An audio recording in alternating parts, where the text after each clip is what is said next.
हमारे चैनल को सब्सक्राइब करें और बेल आइकन दबाएं।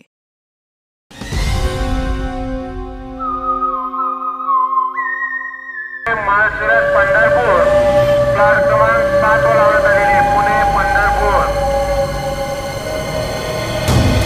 पुणे ते वीरपर्यंत जाणारी बस पुणे ते वीरपर्यंत जाणारी बस प्लॅट क्रमांक 4 वर लावण्यात आलेली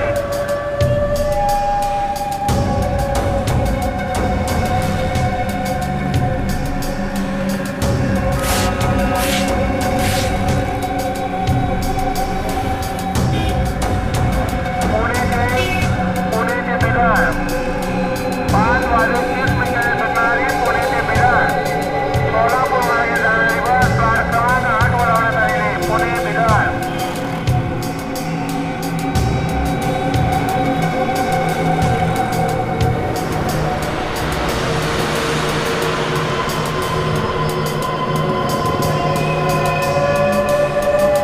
बस नंबर 8800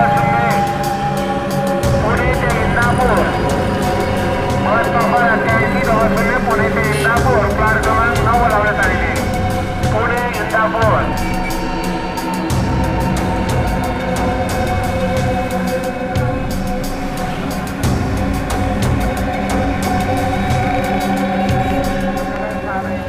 आज फिर उधार है, क्या चाहिए?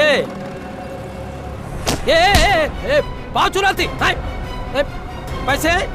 नहीं है? कहाँ से? CID HELP help. CID help किसने लिखा है ये तुम्हारी कलाई पर? हैं? किसने लिखा है? किसने?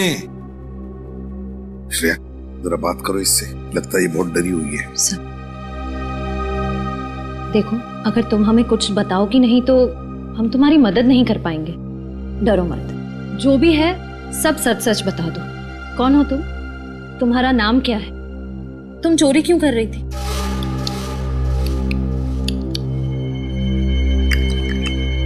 सर ये कौन सी भाषा है? ओह सर ये तो अफ्रीकन भाषा है। चुप रहो। देखो ऐसे चुप मत बैठो, बताओ हमें कौन हो तुम, कहां से आई हो? ये जो लिखा है ना CID, हम हैं CID। कुछ समझ में रही है या नहीं? सर लगता है इसे भूख लगी है। हाँ पहले कुछ खाना खिला दे इसे। हाँ ले जाओ इसे। चलो तुम मेरे साथ चलो। चल आराम से। अरे संभल। क्या हुआ इसे? जल्दी से हॉस्पिटल ले जाओ। हाँ सर। पंकज तुम जाओ साथ में, संभल के उठो, संभल के। कमाल है सर, इस लड़की के हाथ पे लिखा हुआ है CID हेल्प और ये खुद तो कुछ बोल ही नहीं रही है। सचिन, ये CID हेल्प उसकी जो कलाई पर लिखा है ना, वो किसी और ने लिखा है, किसी और ने। ये तो बेचारी हिंदी तक बोलना नहीं जानती। हाँ सर, इसके हाथ पे जिसने भी ये सब लिखा है वो जरूर हमसे कोई मदद चाहता है। जल्दी से जल्दी पता लगाना पड़ेगा कि ये सारा माजरा क्या है। लेकिन कैसे सर? एक काम करते हैं, जिस बस स्टॉप पर ये लड़की इस दुकानदार से मिली थी उसी बस स्टॉप से पूछताछ शुरू करते हैं।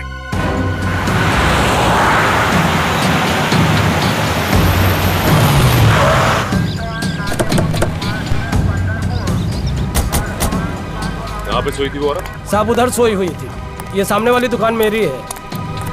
पुणे ते वीरपर्यंत जाणारी बस सर हो सकता है उस औरत को किसी ने इस बस स्टैंड पे लाके छोड़ दिया। हो सकता है। उन पैसेंजर से पूछो जो रात को यहाँ पे सोए हुए थे, उनमें से जरूर किसी न किसी ने उस औरत को देखा होगा यहाँ। सर आपने इसको देखा है कहीं?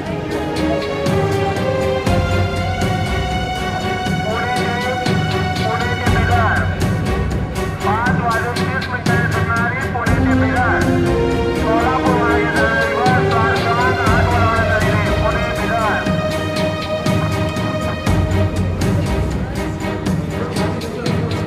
इस औरत को यहाँ पे बस स्टॉप पे देखा आप लोग ने? मैंने तो नहीं देखा, पर एक भिखारी यहाँ सोता है रात को, शायद उसने देखा होगा। बताओ कहाँ है? आइए सर, यही है वो आदमी। पैसा? इस औरत को आपने यहाँ पे बस स्टॉप पे देखा था क्या? हाँ देखा ना साहब, इधर ही जमीन पे लेटी थी। बस नंबर 88 की तपासणी पुणे के इंदापुर। इस औरत को तुमने यहाँ पे जमीन पे लेटे हुए जी देखा? साहब। तो तुमने उसे यहाँ बस स्टॉप पे आते देखा क्या? साहब वो अपने आप थोड़ी ही आई थी, उसको तो लाया गया था।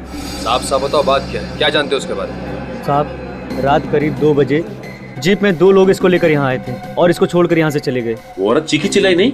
नहीं साहब, शायद बेहोश थी या हो सकता है वो नींद में हो। तुमने गाड़ी का नंबर नोट किया? कुछ याद है तुम्हें? साहब बहुत अंधेरा था। ये सब तुम्हें अजीब नहीं लगा? तुम उस औरत की मदद कर सकते थे। मैं किस किस की मदद करूं? ऐसा तो पहले भी हो चुका है। मतलब? इससे पहले भी 2 बार ऐसा हो चुका है। कुछ लोग औरत को लेकर यहाँ आते थे और छोड़कर चले जाते थे। मैं खुद की मदद नहीं कर सकता साहब, तो उसकी क्या मदद करेगा?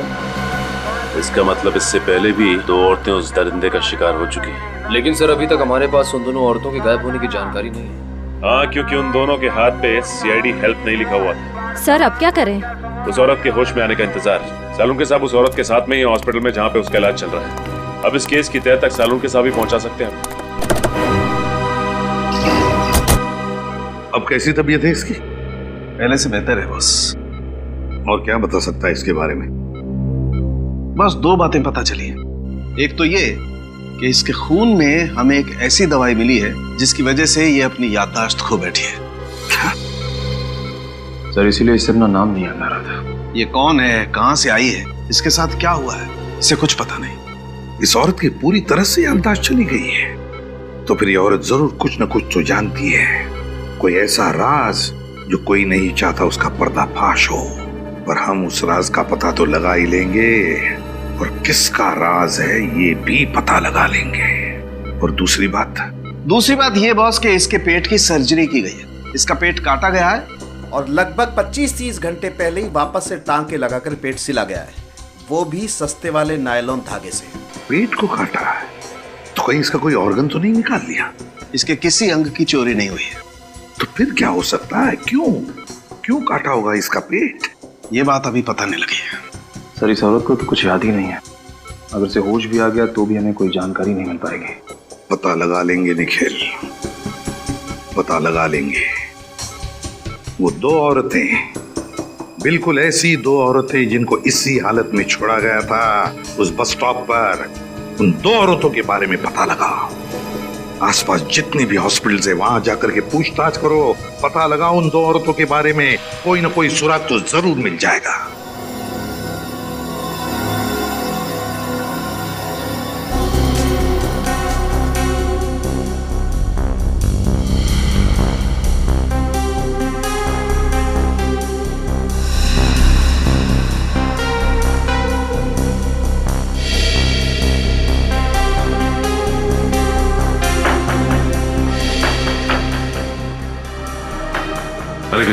सर यहाँ तो कुछ नहीं पता चला।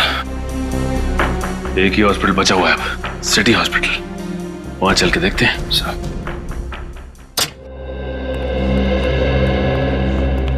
हम लोग सीआईडी से एक लड़की के बारे में कुछ पूछताछ करनी थी। सीआईडी? जी हाँ, सीआईडी। इस फोटो को ध्यान से देखिए और बताइए कि क्या ये लड़की अपना इलाज करवाने के लिए आपके हॉस्पिटल में आई थी? जी हाँ, इस लड़की के पेट पे ऑपरेशन का निशान है। घाव देख के लगता है मानो इस लड़की का ऑपरेशन 2-3 दिन पहले हुआ। तो हम जानना चाहते हैं लड़की इस हॉस्पिटल में एडमिट हुई थी या नहीं। सर ये तो क्या? सर हमारे हॉस्पिटल में 2 औरतों की लाशें आई हैं। 2 औरतों की लाशें? हाँ सर, और उनकी वेशभूषा तकरीबन ऐसी ही थी और उनके गहने भी तकरीबन ऐसे ही हैं। तो क्या उन दोनों औरतों की लाशें अभी भी मुर्दाघर में? हाँ सर, उन दोनों लाशों की शिनाख्त करने अभी तक कोई नहीं आया है, इसलिए वो दोनों लाशें मुर्दाघर में ही है।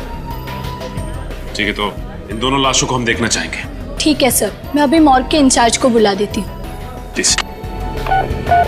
हेलो, आप जल्दी से लॉबी में आ जाइए, सीआईडी वाले आए हैं। सर वो आ रहे हैं।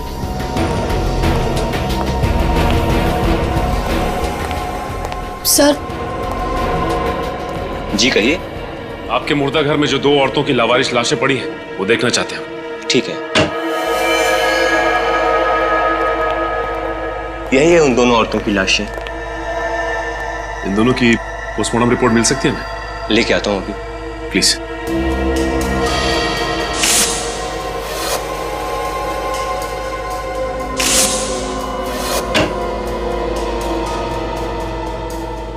ये रही रिपोर्ट।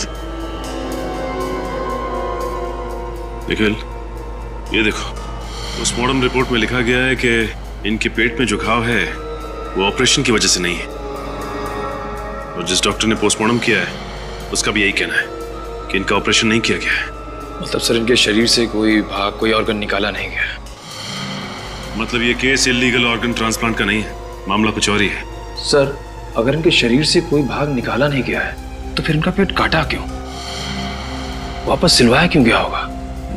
यही तो मैं भी सोच रहा हूँ निखिल। ये देखा तुमने, ये जो सिलाई करने के लिए धागे का इस्तेमाल किया गया है, ये देखो, ये सर्जिकल धागे बहुत ही घटिया क्वालिटी के हैं। तुम्हें याद है सालुंके साहब भी कह रहे थे कि गुड़िया के पेट पे जो टाके लगे थे उनमें भी इसी तरह के धागे का इस्तेमाल किया गया था। सर, बस स्टैंड पे उस भिखारी ने बताया था कि उसने वहां पे 3 औरतों को देखा था। सर, इसका मतलब? हाँ, और वो तीनों औरतें यही हैं, 2 ये और तीसरी वो गुड़िया। ये तीनों की तीनों मुंबई के बाहर से आई हैं, किसी एक ही जगह से। सर, मुंबई से बाहर से आई हैं एक जगह से, मतलब? ये नोटिस किया तुमने? ये देखो, इनकी फोटोज में साड़ी पहनने का स्टाइल, सजने संवरने का स्टाइल और गुड़िया के बात करने का स्टाइल, इन सबको देखकर लगता है कि ये तीनों औरतें मुंबई से बाहर से ही आई हैं, किसी एक ही जगह से। सर, अगर ये तीनों औरतें मुंबई के बाहर किसी एक जगह से आई हैं तो इनके बारे में पता कैसे चलेगा? पता चलेगा निखिल, पता चलेगा। हर बस स्टॉप, हर रेलवे स्टेशन की खाक छाननी होगी, फिर पता चलेगा। नहीं साहब, मैंने तो नहीं देखा। पक्का? इस तरह के कपड़े पहने हुए कहीं? नहीं सर, यहाँ नहीं। नहीं साहब, यहाँ पर आसपास कहीं पे भी? देखिए, इस तरह के कपड़े पहने हुए कोई भी औरत आसपास दिखाई देती है तो आप प्लीज मुझे इन्फॉर्म कीजिए। ये मेरा कार्ड है, इस पे मेरा नंबर लिखा हुआ है, फोन कीजिए प्लीज।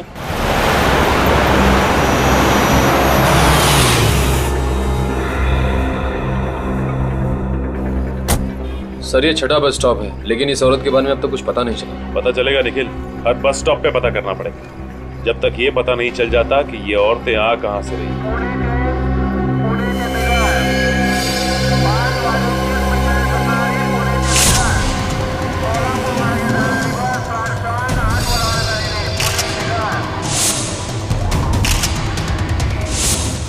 वो देखो, उस औरत ने भी ऐसे ही कपड़े पहन रखे। हाँ सर।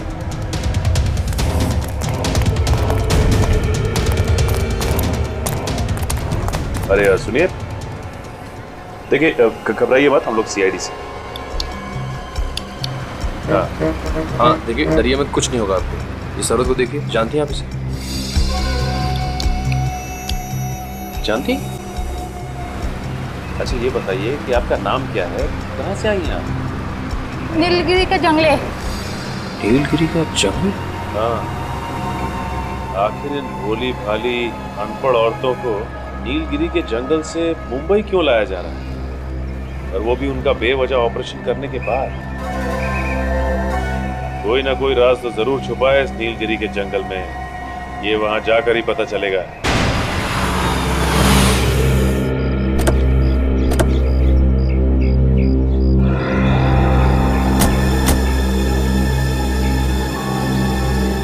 अरे इन गांव वालों का स्वागत करने का तरीका बड़ा अजीब है। ये हमारा स्वागत नहीं कर रहा, बल्कि हमें देखकर नाखुश है। वैसे भी हम यहाँ इनसे मिलने नहीं आए, हम लोग नीलगिरी की जंगल की उन औरतों के पेट की सर्जरी का राज जानने आए हैं, और हम वो जानकर ही रहेंगे। देखिए, हम लोग सीआईडी से और यहाँ पे कुछ छानबीन करने आए हैं। आप लोगों को हमसे डरने की कोई जरूरत नहीं है। डरना तो आपको पड़ेगा शहरी बाबू, और इधर से जाना भी होगा। ये धरती हमारी कर्म भूमि है, हमारी धर्म भूमि है। यहाँ पर किसी गैर इंसान को हम आने नहीं देंगे। काश हम लोग आपकी बात मान सकते हैं, लेकिन सीआईडी ना ही अपने आगे बढ़ाए हुए कदम पीछे लेती है, और ना ही हमें तहकीकात करने से कोई रोक सकता है। अगर आप लोगों ने कोई हरकत की तो ठीक है, आप लोग अपना काम कर सकते हैं, लेकिन छानबीन करने से पहले आपको उनसे मिलना होगा। किससे मिलना पड़ेगा? आइए मेरे साथ। चलिए आइए। हाँ भाई मनसुख, अरे 1 हफ्ते पहले मैंने तुझसे ऑपरेशन के लिए 1 दर्जन कैंची, 2 दर्जन मोटी वाली सुई और नायलॉन के धागे मंगवाए थे। कब भेजेगा भाई? ठीक है, कल तक माल आ जाना चाहिए। मैं अभी रखता हूँ। माफ कीजिए, क्या चाहिए आपको? इस तरह के नायलॉन का धागा। हाँ हाँ है ना। जानवर कौन सा है आपका? जानवर मतलब? अरे भाई, जानवर बड़ा होगा तो धागा भी ज्यादा लगेगा ना। चमड़ी मोटी होती है ना उनकी, छोटा होगा तो 1 आध मीटर में काम हो जाएगा। मतलब ये धागा सिर्फ जानवरों पे इस्तेमाल किया जाता है? जी हाँ, आपको ये बात मालूम नहीं थी क्या? देखिए हम लोग सीआईडी से। सीआईडी? जी हाँ सीआईडी। हमारी जानकारी के हिसाब से ऑपरेशन करने के लिए इस तरह का धागा सिर्फ आपके पास मिलता है। बात तो ठीक है, लेकिन हुआ क्या है? यहाँ पास के बस स्टॉप से हमें एक औरत मिली है जिसका ऑपरेशन किया गया है, और ऑपरेशन करने के बाद टाके इसी धागे से लगाए गए। औरतों के टाके इस धागे से? लेकिन आजकल तो कोई भी डॉक्टर इन धागों से इंसानों पर टाके नहीं लगाता। ऐसे धागे तो सिर्फ जानवरों के लिए उपयोग किए जाते हैं। लेकिन ये धागा एक नहीं, 3 औरतों के पेट पे टाके लगाने के लिए इस्तेमाल किए गए। 3 औरतों पर? जी हाँ, 3 औरतों पर। वैसे ये सामग्री आप जहाँ सप्लाई करते हैं उनकी जानकारी तो होगी आपके पास? जी हाँ, 1 मिनट, ये लीजिए।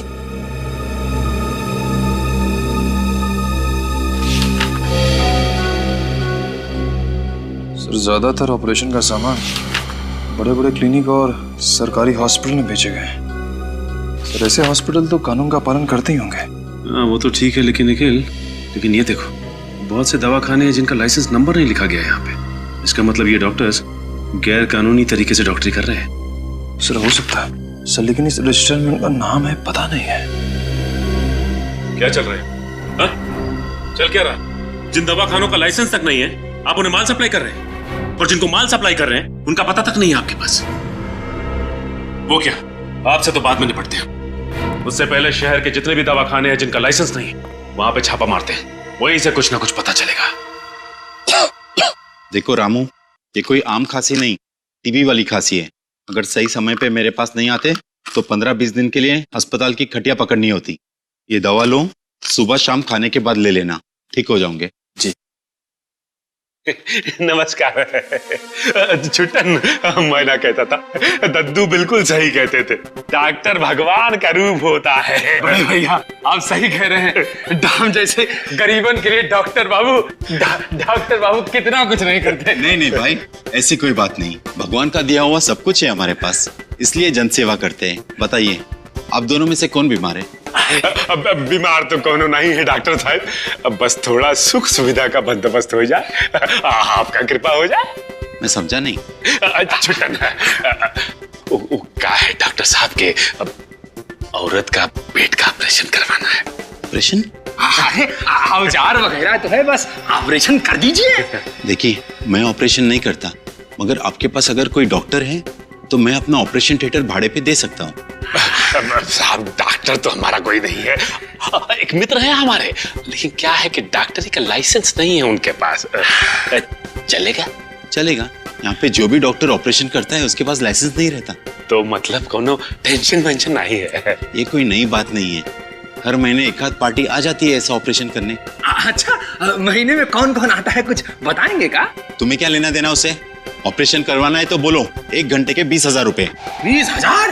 बड़े भैया डॉक्टर बाबू को कितने साल का सजा होगा हवालात में? यही तकरीबन 20 साल का तो होगा। 20 साल? डॉक्टर बाबू क्या बकवास कर रहे हो तुम? एक तो मैं तुम्हारी मदद कर रहा हूँ और तुम मुझे धमका रहे हो। कौन हो आप लोग? डॉक्टर साहब का है कि आपके पास जो डॉक्टर्स आते हैं ना उनके पास लाइसेंस नहीं होता है, लेकिन क्या है कि हमारे पास आपको पकड़ने का लाइसेंस है। ये देखिए, ये देखिए। सीआईडी? सीआईडी। सर मुझे माफ कर दीजिए, मुझसे गलती हो गई। माफ कर दीजिए।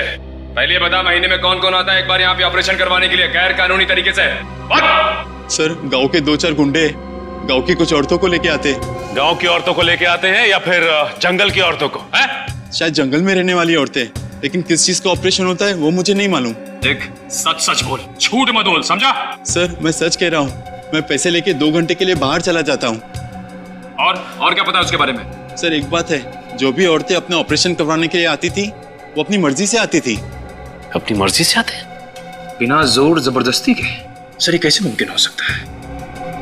उन गुंडों की तस्वीर बनवानी होगी आपको। जी सर, जो भी आप कहेंगे। एक बात समझ में नहीं आ रही है, कोई भी औरत जानबूझकर अपने आप को मौत के मुंह में क्यों डालेगी? अरे दोबारा क्या कर रहा है? वनराज भाई, ये शहरी बाबू लोग कह रहे हैं कि ये सीआईडी से हैं और यहाँ छानबीन करने आए हैं। तो आप है इस गांव के करता धरता वनराज भाई। प्यार से लोग हमको भाई कहते हैं, इज्जत देते हैं भाई। आप भी हमारे सवाल का जवाब दे दीजिए, हम भी आपको बहुत इज्जत देंगे। अब जैसा देश वैसी है। देखो, हम किसी सीआईडी को नहीं जानते। यहाँ हमारी हुकूमत चलती है, हमारा राज है यहाँ। तुम अगर हमसे सवाल पूछना चाहते हो तो हमारे साथ 2-2 हाथ करना पड़ेगा।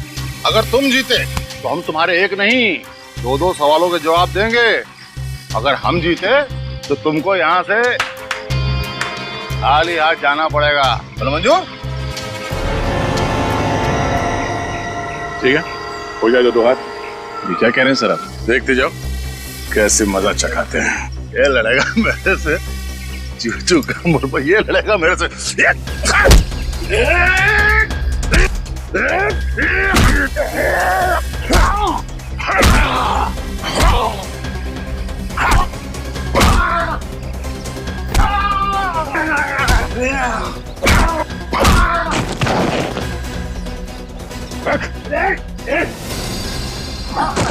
अब मेरे सवालों का जवाब देगा हाँ, या और खातिरदारी करूं तेरी? बस आपके जाएगा कहाँ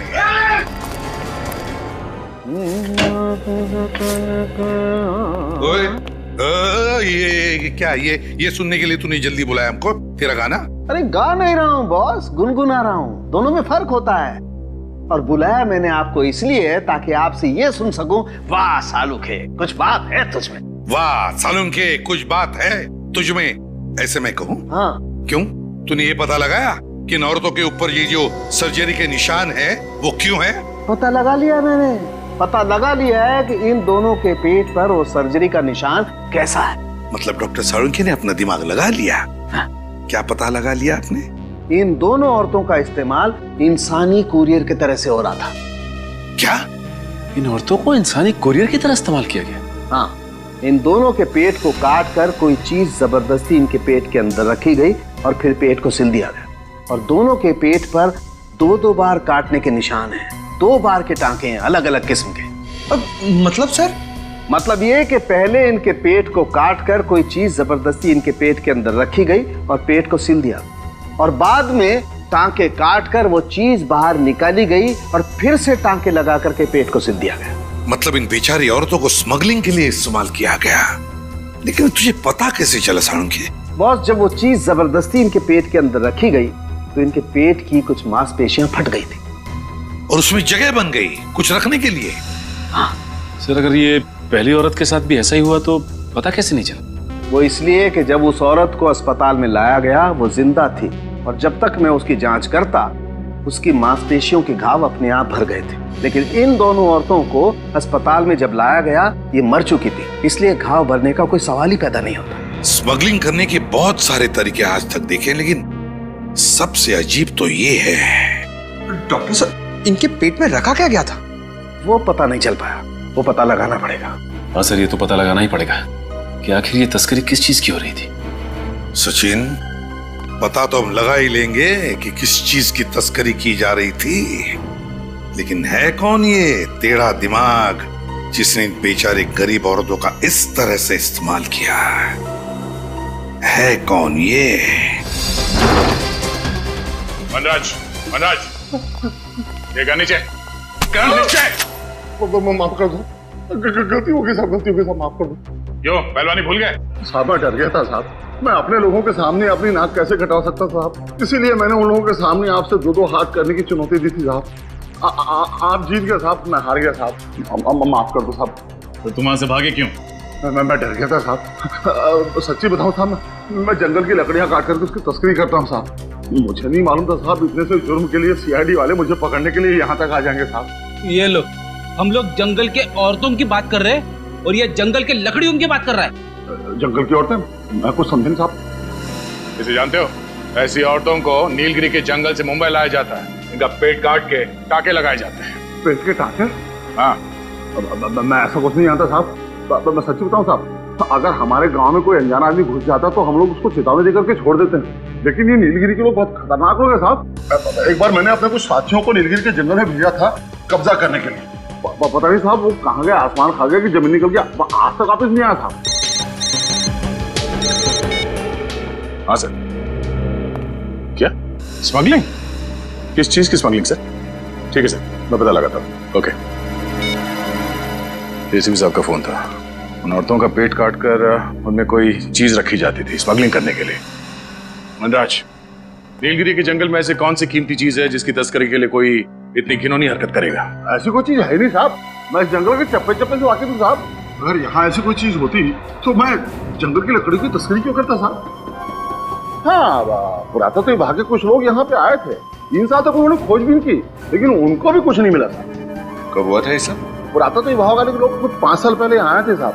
3 साल तक उन्होंने इस जंगल के चप्पे चप्पे को खोजा साहब, उनको कुछ नहीं मिला साहब। सर, बहुत ही अजीब बात है, जब ये जंगलवासी किसी बाहर वाले को जंगल में जिंदा ही नहीं छोड़ते थे, तब 3 सालों तक उन्होंने आर्कियोलॉजिस्ट को यहाँ काम कैसे करने दिया?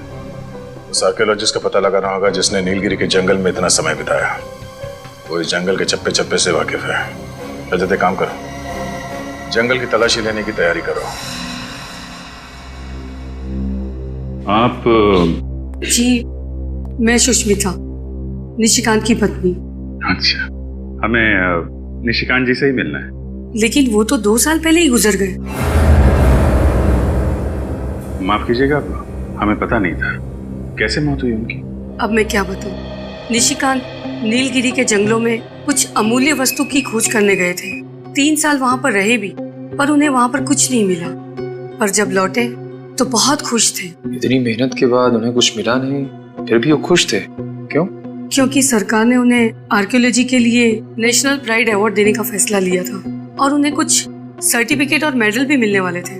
पर जब वो अवार्ड फंक्शन से लौट रहे थे तब उनकी गाड़ी का एक्सीडेंट हो गया। उसमें आग लग गई और उसमें निशिकांत भी जलकर मर गए। किसी ने सोचा भी नहीं होगा कि ऐसी मौत हो जाएगी उनकी। जी, मुझे पता था और ये बात निशिकांत को भी पता थी। मैंने कई बार निशिकांत को समझाने की कोशिश की, लेकिन उन्होंने मेरी एक भी नहीं सुनी। और निशिकांत जी जानते थे कि उनकी मौत होने वाली? जी, आखिर नीलगिरी के जंगल के अभिशाप से कब तक बचे रहते वो? ये कैसी बातें कर रही हैं सुष्मिता जी? आप इतनी पढ़ी लिखी होकर आप श्राप, अभिशाप, ऐसी बातों पर यकीन रखती हैं? मुझे ज्ञान है, तभी तो विश्वास है।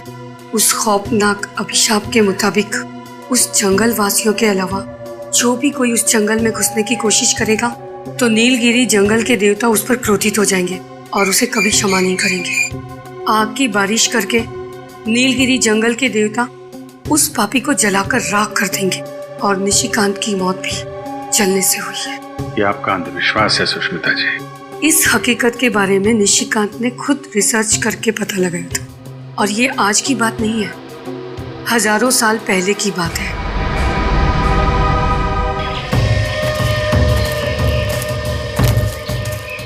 सर, जंगलों में जंगली जानवर होते हैं ना? फ्रेडी, जंगली जानवर तो जंगल में ही होंगे ना। ये बात तो है सर, मगर उन जंगली जानवरों ने हम पर हमला कर दिया तो? Yes sir. क्या? जी। क्या हुआ सर? एसीपी सर का फोन था, उन्होंने उस प्राचीन कार, उस आर्कियोलॉजिस्ट के बारे में पता लगाया। इसकी तो 2 साल पहले ही मौत हो चुकी है। ये तो बहुत बुरा हुआ। सो तो है विनीत। एसीपी सर ने यह भी बताया कि 2 साल पहले उनको सरकार की ओर से कोई पुरस्कार दिया गया और जब पुरस्कार मिलने के बाद वो घर लौट रहे थे तो रास्ते में उनकी गाड़ी को आग लग गई और जल के वो मर गए। उनकी पत्नी का कहना है कि नीलगिरी के जंगल में जाने की वजह से उन्हें श्राप लगा।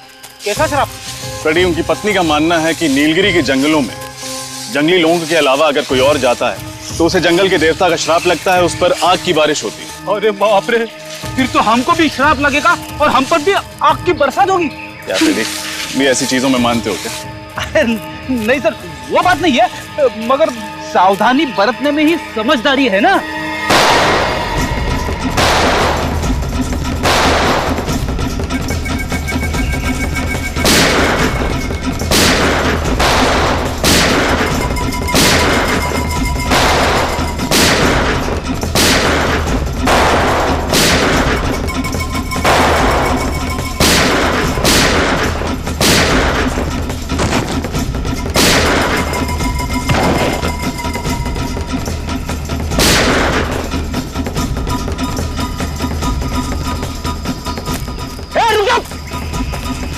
रुक जाओ!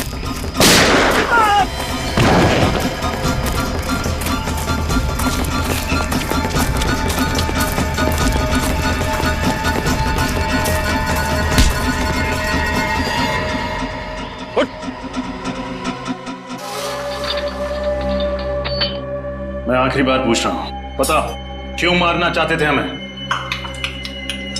अरे यार, ये कब से टाक टुक किए जा रहा है? सरल सीधी हिंदी भाषा नहीं आती क्या? आप लोग कौन हैं और इसे बांध के क्यों रखा है? आप कौन हैं और हमसे ये क्यों पूछ रहे हैं? मैं नीलगिरी के जंगलों का मास्टर जी हूँ। 5 साल पहले जब आर्कियोलॉजिकल डिपार्टमेंट यहाँ आया था तब मैं यहीं रुक गया था ताकि इन लोगों के तौर तरीकों को सीख सकूं और इनकी मदद कर सकूं। तब तो आप इसकी भाषा भी जानते होंगे? जी हाँ, थोड़ी बहुत जानता हूँ। मगर आप लोग कौन हैं? हम लोग CID से। इस आदमी ने हम पर गोली चलाई थी, इसलिए इसे गिरफ्तार करना पड़ा। ओह, क्या आप इससे पूछ सकते हैं कि इसने हम पर गोली क्यों चलाई थी और किसके कहने पर चलाई थी? जी, मैं कोशिश करके देखता हूँ।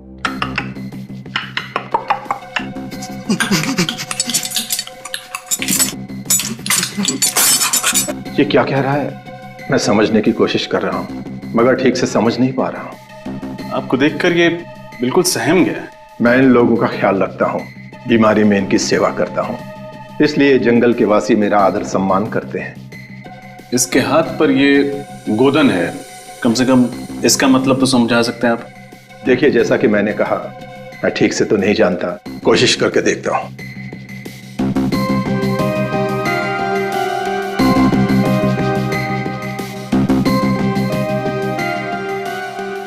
इस पर पौराणिक भाषा में ये लिखा है, जिसका मतलब ये है कि ये आदमी जंगल के देवता का सिपाही है और देवता द्वारा दी गई भेंट की रक्षा करना इसका कर्म और धर्म है। देवता का सिपाही सरकारी सिपाही पे गोलियां चलाता है?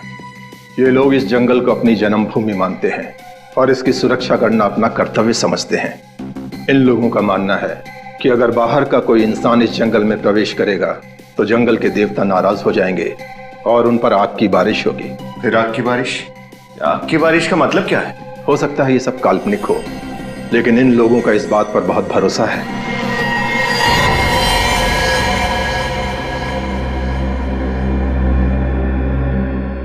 ये तो मर गया। मर गया? अरे, ये तो सही सलामत। क्या हो गया इसे? लगता है इसे जंगल के देवता का श्राप लग गया। मास्टर जी, आप भी इन बातों पर विश्वास करते हैं? देखिए, आप लोग जैसा समझना चाहते हैं समझ लीजिए, लेकिन मुझे ऐसा लगता है कि इसने आप लोगों से बातचीत की, इसलिए गांव के देवता का श्राप इसको लग गया। मास्टर जी, कोई श्राप नहीं होता। विनीत, डॉक्टर साळुंके को फोन लगा, वो यहाँ आएंगे और बताएंगे कि इसकी मौत कैसे हुई। May I come in, please? अरे आइए आइए, आपको कौन रोक सकता है? खुश हो गया। क्या बोला? नहीं तो कुछ नहीं। अच्छा, मैं वो जानने के लिए आया था कि वो नीलगिरी वाले केस का मसला सुलझा क्या? टाइम पास करने आया? नहीं, टाइम पास नहीं यार, जो पूछ रहा हूँ बताओ ना। वो आग की बारिश वाली गुत्थी सुलझी कि नहीं? साळुंके, तू आग की बारिश की बात ही मत कर, दिमाग खराब हुआ है मालूम है? पर वो आर्कियोलॉजिस्ट की बीवी, उसके बाद वो नीलगिरी का मास्टर जी, और अब तू। यार तू भी कैसा आदमी है, ऐसे पौराणिक चीजों पर विश्वास रखता है तू? आग की बारिश? अरे विश्वास नहीं रखता बॉस, बल्कि मैं ये बताने के लिए आया हूँ कि वो आग की बारिश आखिर है क्या चीज। और तो फिर बता ना। अरे आग की बारिश तो मेरी जेब में है। ये जरा पेन ड्राइव लगाओ कंप्यूटर में। सर। आओ।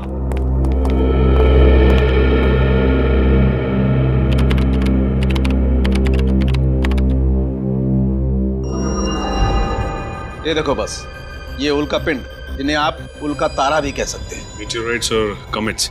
एग्जैक्टली, अंग्रेजी में यही कहते हैं। बॉस, वैसे तो ये उल्का पिंड ब्रह्मांड में चक्कर लगाते रहते हैं, लेकिन कभी कभी धरती के गुरुत्वाकर्षण, ग्रेविटेशनल फोर्स की वजह से जब धरती की तरफ बढ़ने लगते हैं तो धरती के अंदर घुसने के लिए इन्हें धरती के वातावरण को चीर करके आना पड़ता है। और ऐसा करने के लिए इन गुरुत्वाकर्षण की वजह से इसमें एक जबरदस्त घर्षण होता है, जिसकी वजह से इनका तापमान बढ़ जाता है। कभी कभी तो इनका तापमान 10,000 डिग्री सेल्सियस से भी ज्यादा हो जाता है। 10,000 डिग्री से भी ज्यादा? तब तो ये आग के गोले बन जाते हैं, और जब ये धरती की तरफ गिरने लगते हैं तो लगता होगा आग की बारिश हो रही है। और बॉस, मेरी रिसर्च बताती है कि हजारों साल पहले नीलगिरी के जंगलों में ऐसी ही आग की बारिश हुई थी।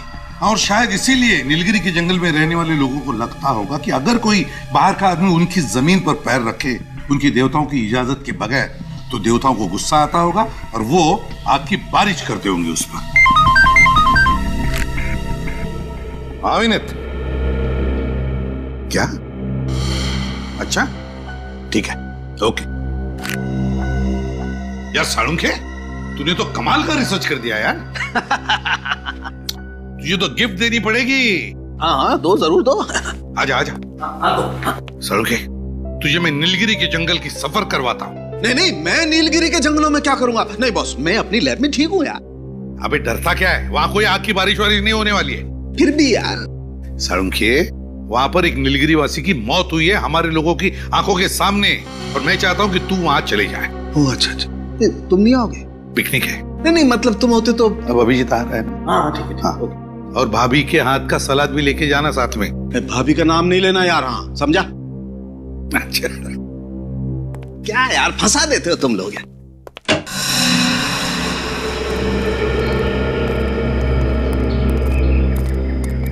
भाई साहब 3 लस्सी देना। बढ़िया साहब। अरे बाप रे बाप, ऐसे कई रहस्य हैं जिनके राज हम अभी तक जान नहीं पाए। आखिर ये सब कर कौन रहा है, और ये सब करने के पीछे उसका मकसद क्या है? जंगल में रहने वाले लोग बंदूकें लेके घूम रहे हैं, ये सब हथियार उनके पास आए कहाँ से? और सर, ये बेचारे गांव वाले जंगल में कदम रखने से भी डर रहे हैं। इन्हें अपनी जान गंवाने का खतरा है वहाँ। आखिर ये नीलगिरी के जंगलों में चल क्या रहा है? और वो भगवान का आशीर्वाद, आखिर वो चीज क्या है जिसे ये लोग भगवान की भेंट समझते हैं? कोई बहुत ही खास, बहुत ही अनोखी वस्तु होगी जिसको इन जंगल वासियों ने कभी देखा नहीं। और कोई तो कारण है जिसकी वजह से इन जंगल वासियों को लगता है कि भगवान ने ये वस्तु खास कर उन्हीं के लिए भेजी है। और वो आदमी जिसे हमने जंगल में पकड़ा था, वो जंगल का सिपाही था। जंगल वासियों ने उसे उस खास भेंट की रक्षा के लिए तैनात किया हुआ था। मुझे लगता है ये जंगल वाले अनपढ़ हैं, ना समझ हैं। जरूर कोई आदमी है जो इनके दिमाग में चीजें डाल रहा है, लेकिन कौन? सर, मुझे लगता है सब जानने के लिए हमें जंगल में छापा मारना चाहिए। हमें अपनी पूरी ताकत और पूरी तैयारी के साथ जंगल में जाना ही होगा। हाँ सर। मेरे दिमाग में भी यही बात चल रही है विनीत। जब तक हम उस जंगल की खाक नहीं छानेंगे तब तक ये राज राज ही रहेगा। लेकिन मुझे चिंता है जंगल में रहने वाले औरतों की, बच्चों की। छापा मारते वक्त कहीं उन्हें कुछ ना हो जाए। लो, आपको दे दो। कर दिया सत्यानाश। अब ये दही के पैसे कौन भरेगा? आप इस पर गुस्सा मत कीजिए, इसे जाने दीजिए, पैसे हम भर देंगे। लो, इन लोगों को भगवान का प्रसाद समझो जो आज तुम इनकी वजह से बच गए। मेरी तबीयत खराब है, मैं घर जाना चाहता हूँ। तबीयत ठीक नहीं थी, पहले बोलना चाहिए था ना। जाओ जाओ यहाँ से, नहीं तो और सामान का नुकसान करोगे। अरे जल्दी जा भाई। ये लड़का मुझे कुछ गड़बड़ लग रहा है। मैं देखते ही ऐसे चला क्यों गया? पीछा करते हैं इसका। रक्षा करनी होगी, रक्षा करनी ही होगी। अजीब आदमी दिखाई नहीं देता है क्या? माफ कीजिएगा।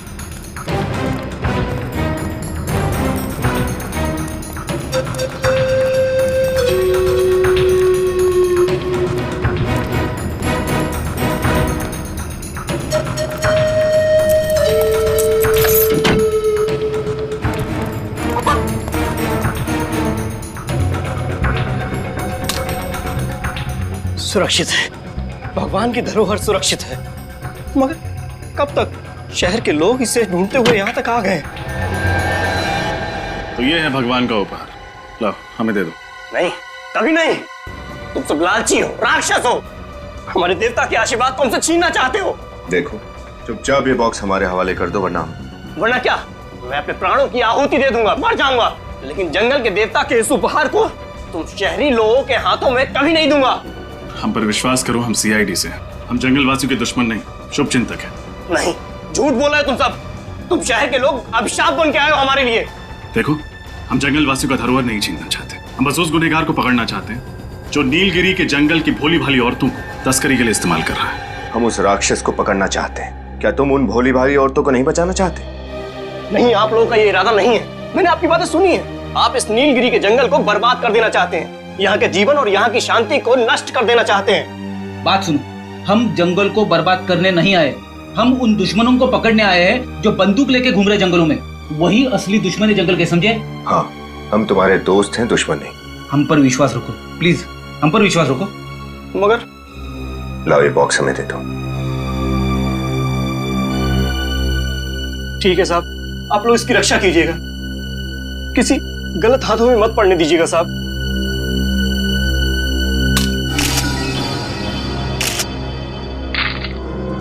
ये बैंगनी पत्थर, इसे तुम भगवान का उपहार मानते हो? इन बैंगनी रंग के पत्थरों को तुम भगवान की भेंट समझते थे? आपको कदर नहीं है इनकी साहब। ये उपहार है भगवान का हमारे लिए। ऊपर से गिरे हैं ये साहब, चमत्कार है ये साहब, भगवान का चमत्कार हमारे लिए। सारंगे साहब, यस सर, आप सेफ हाउस पहुंचे। क्या बात है डॉक्टर साहब, आप इस पत्थर को इतने गौर से क्यों देखे जा रहे हैं? इस पत्थर में कोई खास बात है क्या? खास बात है, बहुत ही खास बात है। ये टेफाइट पत्थर है और बहुत ही कीमती है। क्या ये पत्थर कीमती है? 1 ग्राम टेफाइट की कीमत कम से कम 10 लाख रुपए होती है। अरे बाप रे!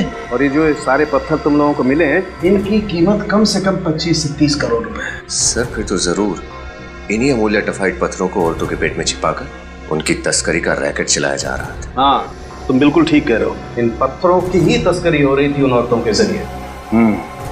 हमें यह पता करना चाहिए कि इन पत्थरों की तस्करी के पीछे किसका हाथ है। लेकिन ये पत्थर नीलगिरी के जंगलों में आए कहां से? वर्षों पहले जिस मीटियोर की वजह से आग की बारिश हुई थी, ये उसी के टुकड़े हैं जो जमीन पर गिरकर टेफाइट पत्थर में बदल गए। हमें नीलगिरी के जंगलों में एक बार फिर से जाकर के उस जमीन की अच्छी तरह से जांच करनी चाहिए। हम नीलगिरी के जंगल में जाएंगे जरूर, पर पूरी तैयारी के साथ।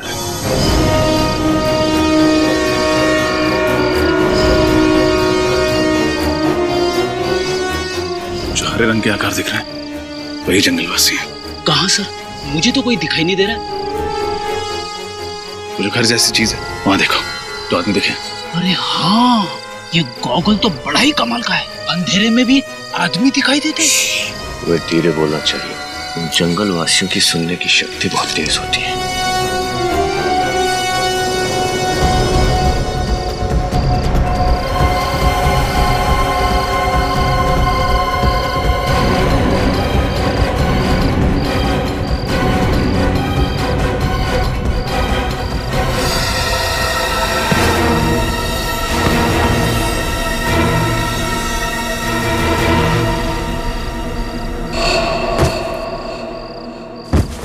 अंदर चल के देखते हैं। यहाँ तो कोई नहीं सर। अच्छी तरह से तलाशी लो, कोई ना कोई सुराग जरूर मिलेगा।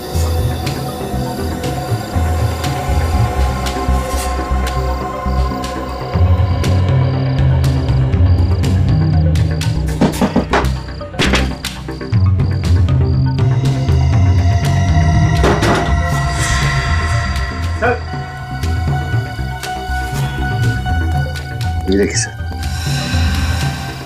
नोटों की गड्डियां और टेफाइट पत्थर।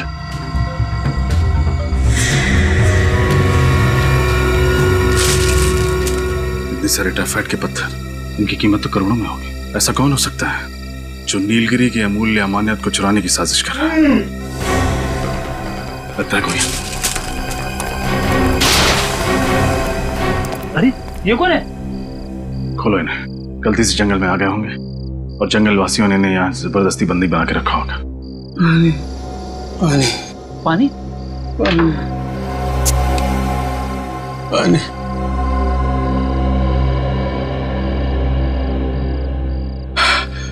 कौन है आप और किसने किया आपके साथ ये सब? आप लोग कौन हो? हम लोग सीआईडी से, हमने यहाँ जंगल पे छापा मारा। भगवान का लाख लाख शुक्र है, आपको मेरा संदेश मिल गया। वो आप हैं जिसने उस औरत की कलाई पर सीआईडी हेल्प लिखा था? मैंने ही वो संदेश लिखा था। मैं एक डॉक्टर हूँ। 2 साल पहले नीलगिरी में मुझे भेजा गया था।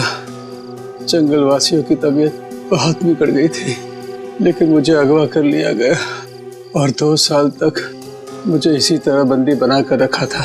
किसने अगवा किया था आपको? पता नहीं, मैंने उनका चेहरा नहीं देखा है। लेकिन इन लोगों ने आपको यहाँ 2 साल तक इस तरह से क्यों? क्योंकि उनको मेरी जरूरत थी। कैसी जरूरत? जंगल की गरीब औरतों का पेट काटकर मैं उसमें टेफाइट पत्थर भरा करता था। इस तरह ये लोग तस्करी करते हैं। अगर मैं ऐसा नहीं करता तो वो लोग मुझे मार डालते। इसलिए उस औरत गुड़िया की कलाई पर वो संदेश लिखा था। बस यही उम्मीद थी कि आप लोग आएंगे, मुझे और उन औरतों को इस नर्क से बचा देंगे। तो वो डॉक्टर आप हैं? हाँ। कौन चला रहा है ये रैकेट? किसके इशारे पर हो रहा है सब? पता नहीं, मैंने सिर्फ उसकी आवाज़ सुनी है। जब वो मुझे यहाँ मिलने आता है तो मेरी आंखों पर पट्टी होती है। वो आपसे इस झोपड़े में मिलने आता है? हाँ। ये क्या है?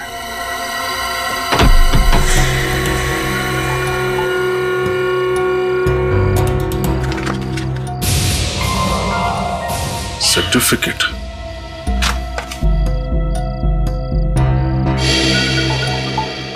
मेडल।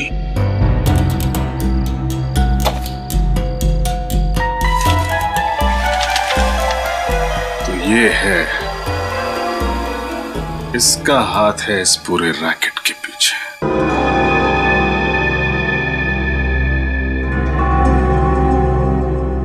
अरे डॉक्टर साहब, इतनी जल्दी भी क्या है? देख लीजिए कहीं कोई जरूरी सामान छूट तो नहीं गया। जंगल के अंदर एक झोपड़ा, झोपड़े के अंदर एक बक्सा, बक्से के अंदर एक सर्टिफिकेट, एक मेडल, और इनमें छुपा एक राज। क्यों डॉक्टर साहब? डॉक्टर साहब, बेटा मैं कोई डॉक्टर वॉक्टर नहीं हूँ। मैं तो इस गांव का गरीब मास्टर जी हूँ। मास्टर जी या फिर मास्टर माइंड? टाइफाइड की स्मगलिंग का रैकेट आप ही चलाते हैं ना? टाइफाइड जंगल से बाहर निकालने के लिए जंगल की मासूम औरतों का पेट काटकर उन्हें कुरियर का पैकेज बनाकर खुद मालामाल होना चाहते थे। ये कैसा आरोप लगा रहे हैं आप लोग मुझ पर? मैं तो गांव का एक गरीब मास्टर जी हूँ जो इस केस की तह तक पहुंचने में आप लोगों की मदद कर रहा हूँ। मुझे नहीं पता कि ये टाइफाइड पत्थर है। ओह, हम तो भूल ही गए थे कि आप एक गरीब लाचार गांव वाले हैं। आपको कैसे पता होगा कि उस पत्थरों की कीमत क्या है? वही तो आप लोगों को गलतफहमी हुई है। गांव का बूढ़ा मास्टर इन पत्थरों की कीमत से अनजान हो सकता है, लेकिन डॉक्टर निशिकांत नहीं। नेशनल प्राइड अवार्ड जीतने वाले आर्कियोलॉजिस्ट को तो पूरा ज्ञान होगा, और होना भी चाहिए।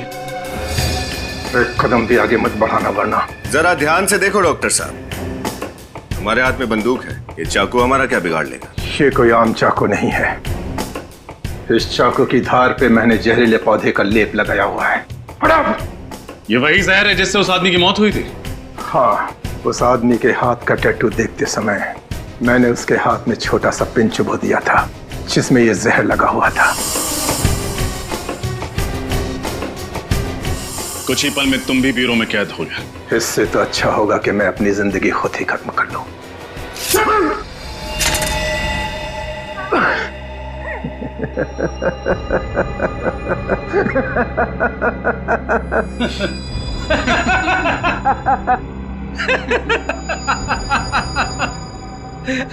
कोई प्रॉब्लम नहीं है डॉक्टर साहब। हमारे डॉक्टर सालुंके साहब ने जहर को बेअसर करने की दवाई दी है, एंटीडोट।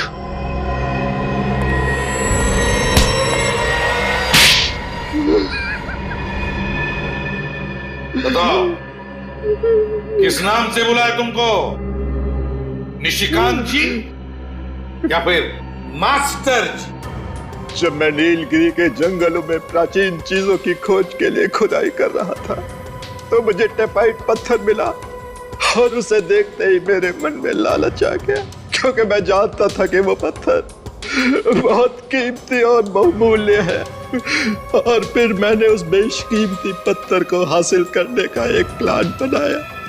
अपनी ही मौत का प्लान है ना?